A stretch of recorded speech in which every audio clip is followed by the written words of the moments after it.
guys, my name is Crystal and welcome to my YouTube channel. If you like my videos, please press the like button and please do subscribe. Alexa, what's the date today?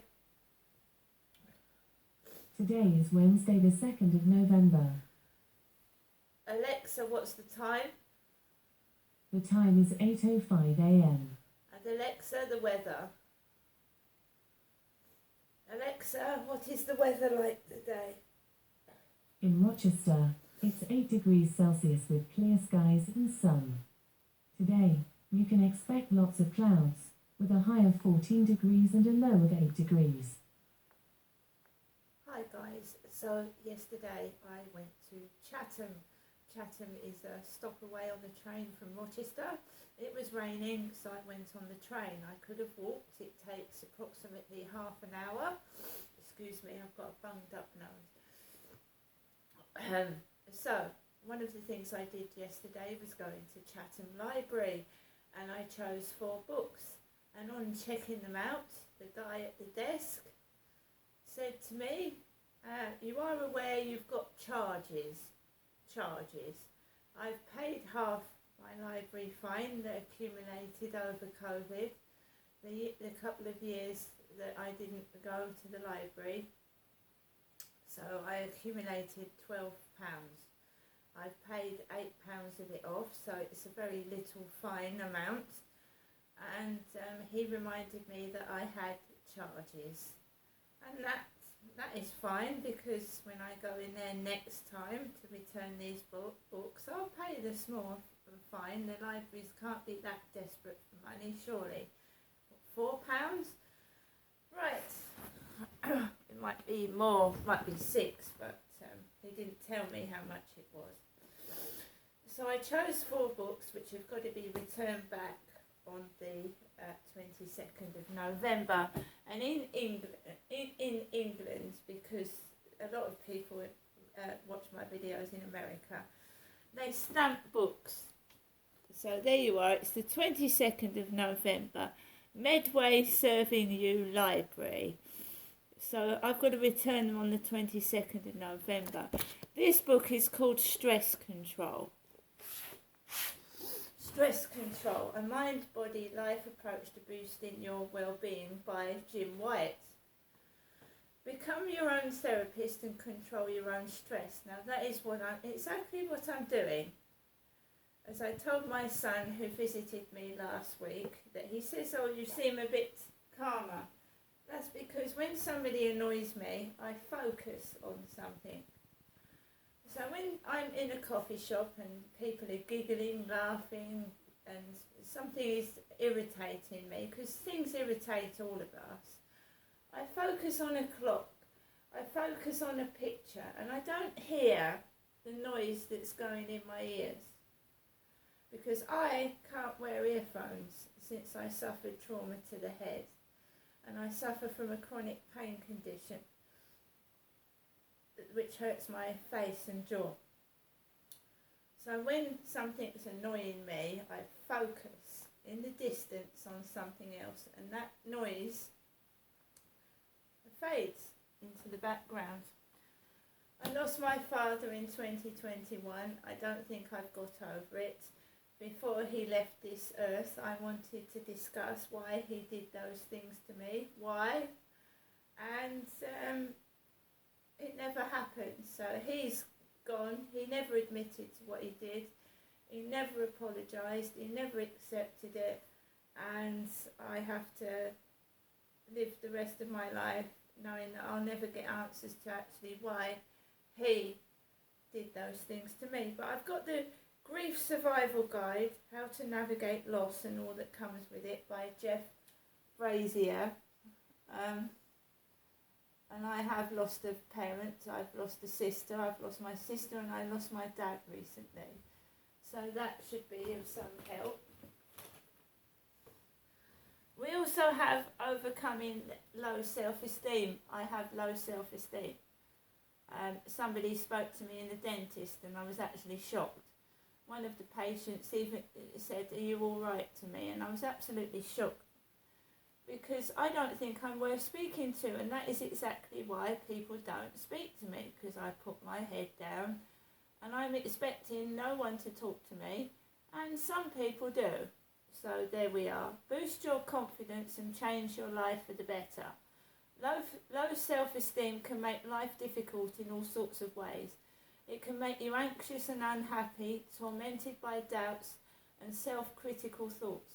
It can get in the way of feeling at ease with other people and stop you from leading the life that you want to lead.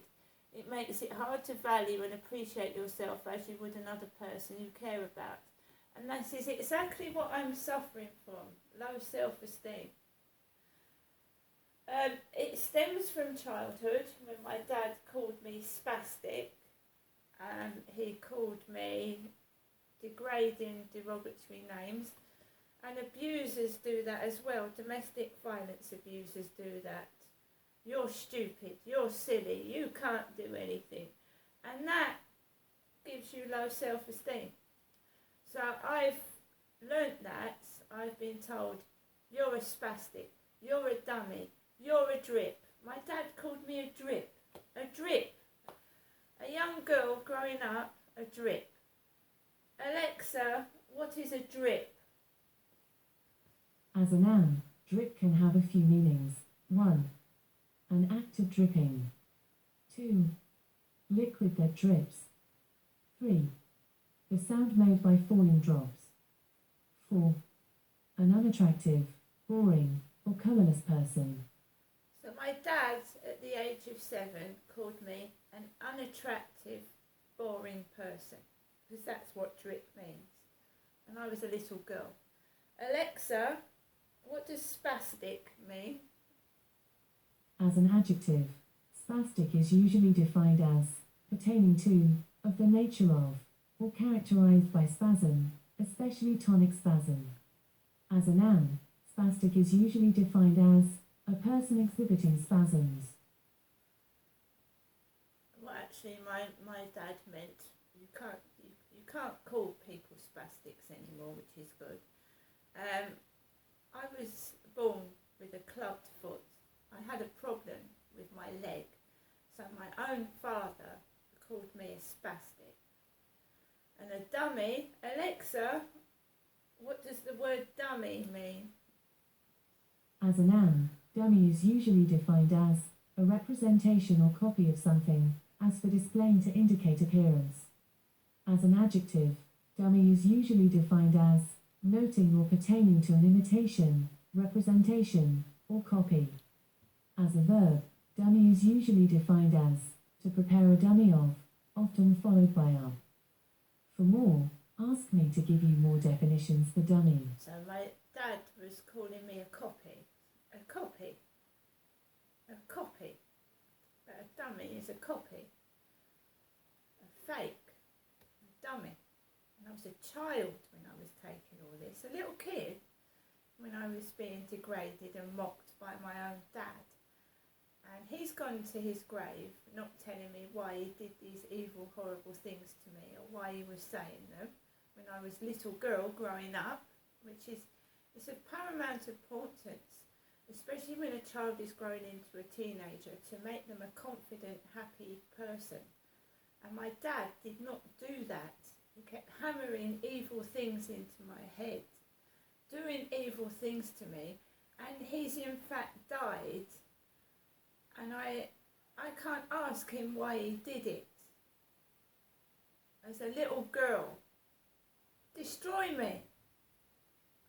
My father destroyed me in my mind and my spirit, and by keep going on calling me names, I didn't do well at school. He wanted me to be a doctor. How can you be a doctor and go to university when your dad is calling you spastic, dummy, do this, do that? You're useless. I'll get someone else to do it. You're useless. You're stupid. You're a drip. And you hide in a corner thinking, do you know, I'm a lot better now than I used to be. I used to hide away and not go outside at all, because my father was so damn cruel to me. lastly, we have Chris Evans call the midlife. During his run into turning 50, Chris Evans is on a mission to take stock of where he is and where he's at in order to figure out how best to get the most out of what he believes are the best years yet to come. Well, to me, they are. My dad cannot tell me what to do anymore. He can't stop me. And neither can anybody else. Now, I'm by myself completely. One of my sons has moved out of the area. My other son is in Singapore right now. Singapore. And a very nice country is Singapore. He's in Singapore. My other son is away from here. So I'm now completely on my own. With my mother still calling me 3 times a day. And she called me this morning. I'm ringing you, Ginestra, from my landline phone. It's me, your mother, Jennifer, to tell you, Crystal, Ginestra, to have a good day. She told me to have a good afternoon yesterday. A good afternoon. I try to. I do try to, but it's hard. It's hard when you've got low self-esteem to walk through the streets of Chatham with your head held up high and carry on. It's really hard.